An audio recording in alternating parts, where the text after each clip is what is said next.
Radio Sports Network and 105.1 The Goat, as you can see behind us, doing their open gym before tomorrow morning's state semifinal against Randolph, joined by head coach Justin Burress. Coach, before we get to the action here tomorrow, what has this last week been like for you since you won that sectional championship in Pulaski? You really have gotten a taste of what this community and what this team means for this community. Yeah, the support has been wonderful. I was joking with some of the people around the community that I thought Sunday would be nice and relaxing. Little did I know, I had a full schedule of things from the WIAA to do on Sunday. I was working until about 6:30 that night and went into Monday. We've had press at every practice. We've had community support. Just as you can see, it unfolds, right? Everybody under the sun has contacted us. And a lot of schools, just people that you wouldn't even anticipate contacting you, have reached out and wished us good luck. So it's been a lot of fun. Who's been maybe the biggest surprise out of all of that? I've had some players from 69, 70 teams reach out. I've had former athletes that I coached in a completely different school reach out. We've had other public schools reach out to say thank you for being a public school representing state basketball. We've had some schools that have reached out and said we're cheering you on with, I can't say who they were, but their entire high school was on the basketball court. They made signs, and it is not from our area, but they said they wanted to remain anonymous and not to post it on social media, but they've been cheering for us for a long time. So that was kind of cool and really unexpected. Maybe the biggest surprise was that entire high school that was cheering from us from afar. And how is the focus with the team? Obviously, a lot of extra people coming around to practice, Zoom calls, and things like that. How do you like the focus of where this team's at heading into this weekend? I think we have great focus. We've had incredible practices all throughout the week. In my mind, again, you don't know what you don't know. I had anticipated having all the press on Monday, and then I was going to basically lock the doors and not allow anybody. Well, we had press on Monday, we had press on Tuesday, Wednesday, we had Thursday morning. We still had WBAY coming to our school this morning. Of course, you guys as the locals, you're welcome anytime.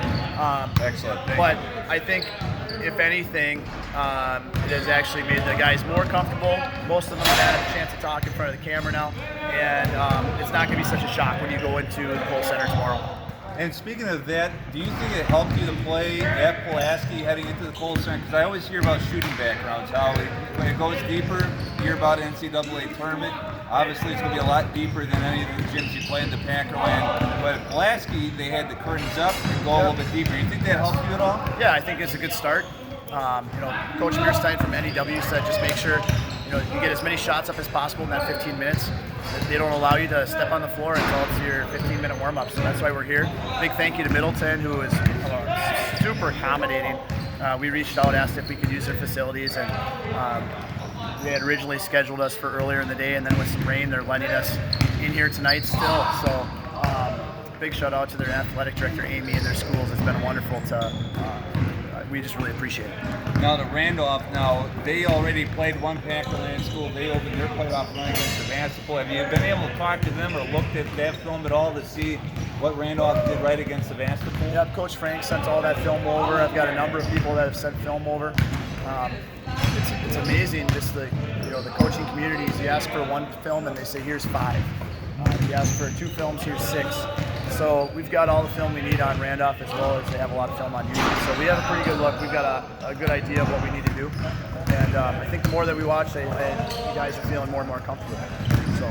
And looking at that Randolph film, what has stuck out to you? Obviously, they have a lot of size, just like Gibraltar has with your SWAT team, if you will. They got a lot of people over 6 feet on that team. They do. I'm going to stop one for a second. Hey, hi, Jay.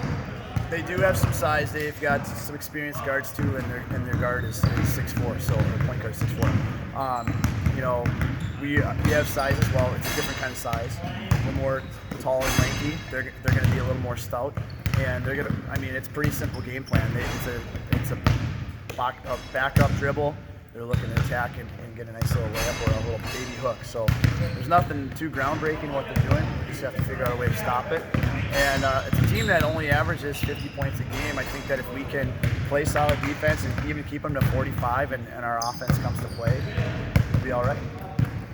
And you had a chance, I believe, to go check out the action here at the Kohl Center earlier today? Yes, we watched the Division III games.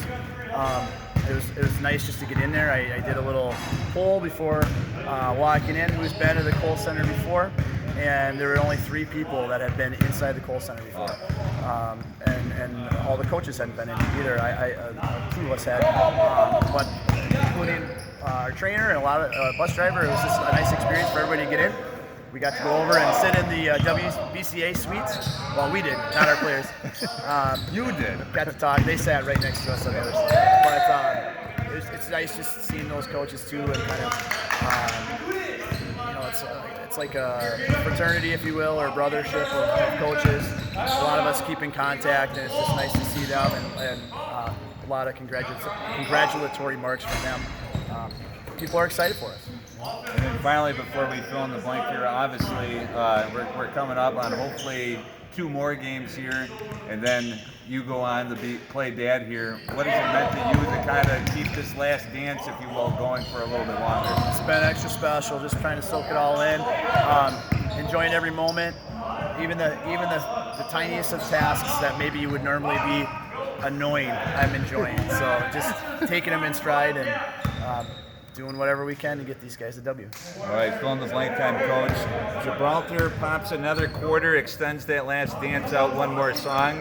If they beat Randolph by doing what? We have to stop their bigs, or basically plug up their paint without getting in foul trouble. You're going to see a lot of head fakes, a second head fake, sometimes a third head fake, and then going right to that same move. So plug the paint without our posts or our guards getting in foul trouble, maybe scraping. And second, we just need to play. We don't need to do anything special offensively. We just need to come in relaxed, as hard as that might be, and look to get decent looks at the basket. That's it. Dance shoes on. Yeah. Let's keep dancing. I agree. Coach Justin Burress of the Gibraltar boys basketball team making their first trip to state here. We'll have action for you tomorrow, 9:05 a.m. tip-off. We'll have pregame for you at 8:30. I'm Tim Coles reporting for the New Radio Sports Network.